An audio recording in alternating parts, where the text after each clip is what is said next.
Latest social media updates.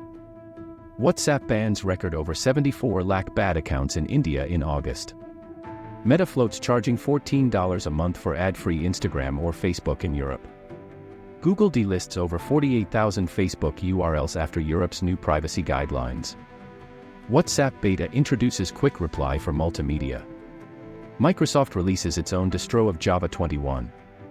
Elon Musk live streams Diablo 4 on Twitter to show off Twitch-like feature. Google delists over 48,000 Facebook URLs after Europe's new privacy guidelines. Spotify spotted developing AI-generated playlists created with prompts. Google Play Pass extends base to 8 new countries.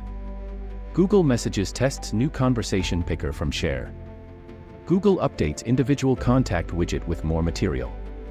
80% of Gen Z use YouTube every month. WhatsApp rolls out feature for easy link sharing from channel updates. Telegram launches in-app crypto wallet.